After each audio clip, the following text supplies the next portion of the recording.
Hello! So, ito. Natapos na nating basahin to.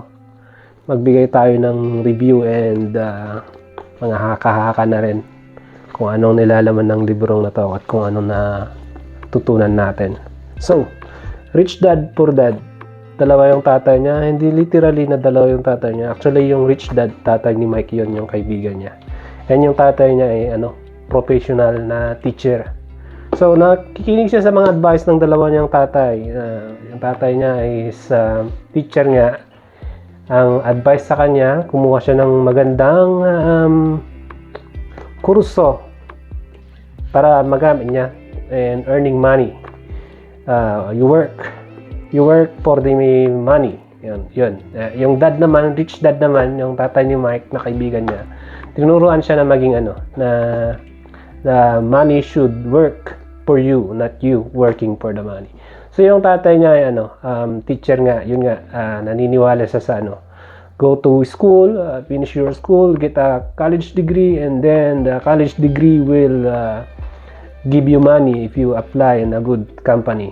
Yung tatay naman niya na rich dad, yung tatay ni Mike, tinuruan siya na how to make the money work for you. So bata pa lang sila hinaris sila ng tatay ni Mike na maglinis sa shelves ng isang grocery store.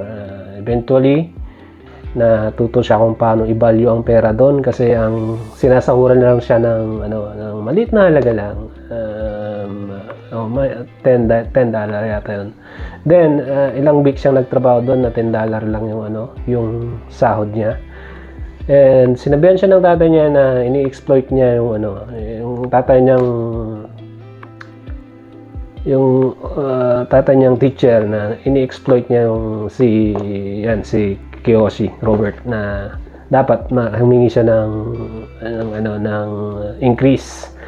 So may time nga na nagreklamo siya sa tatay ni Mike, na rich dad, na bakit ganito, bakit ganyan, bakit konti lang iniipon niya. So sinabihan siya ng tatay ni Mike na bakit nagrereklamo ka.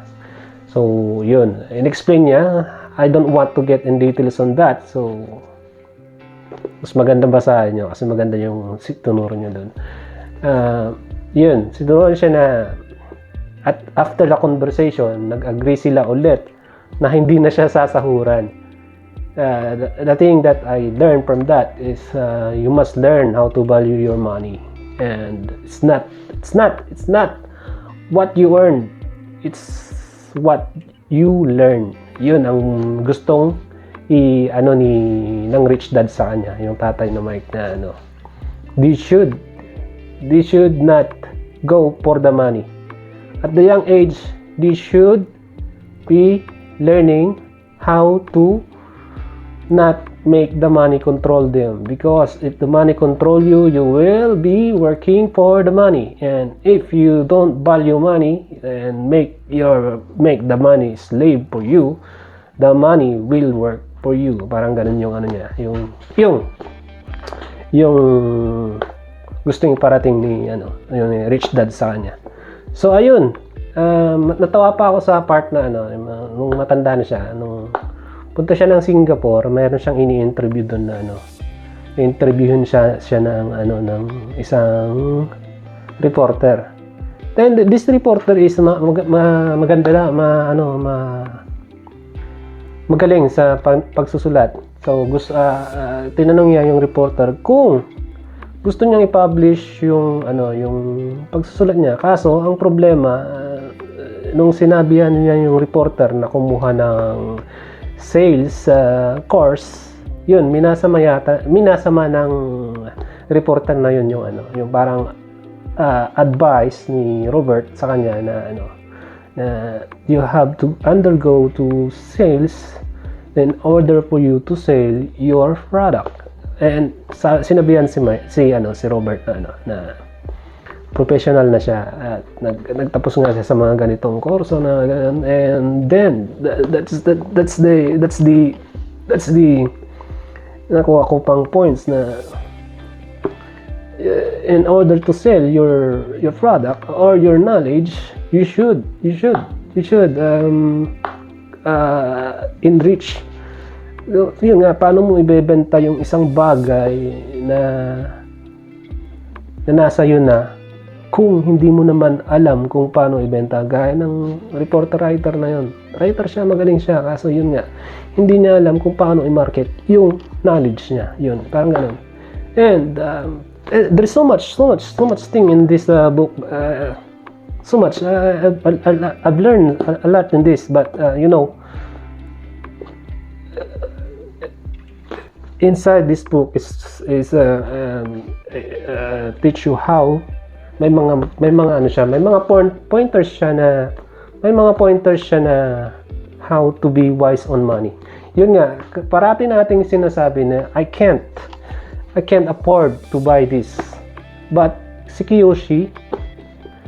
Robert Kiyosaki, I should say, the word I can't is not applicable sa kanya. The word that we want to hear is how can I afford? And that's the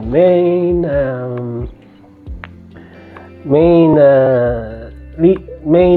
tinuro sa kanya ng rich dad. Tinuring niya ng tatay yung tatay ni Mike, yung tatay ng friend niya. So si rich dad, tinuruan siya kung paano ko bibilhin ang isang bagay. Yun, ganun. Hindi, I cannot afford. No, it's the word should, how can I afford? If you have the right tools and the right mentality, how to get some information or how to earn, kung paano mo bibilhin ang isang bagay o kung paano mapapasayo ang isang bagay, ang inaasam mo, you should have the right tools to do that.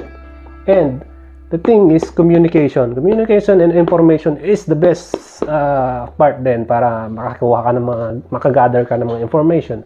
Yun, hindi niya ini-encourage na wag mag-aral at hindi rin niya ini-encourage yun, hindi niya ini-encourage na wag kang mag-aral. Though the tools is education plus diskarte. What can you do? Pag may edukasyon ka at marunong ko paano mo gamitin yung natutunan mo in school plus yung diskarte mo, it work for you. This one will work for you. Yun, parang ganun yung ano niya. It's too much. Maraming detalye na sinabi niya dito na hindi ko kasi it's in my head but hindi ko ma-express. So if you know, yun din ang inaano ko. That's why yun din ang practice ko, how to deliver words or how to make people understand my thoughts, because it's too much running in your head. You cannot deliver exactly what you want to say because too much information running in your head it will make you shut up sometimes, So yes, recommended, buy this one and read and then apply. Thank you, Mr. Robert Kiyosaki.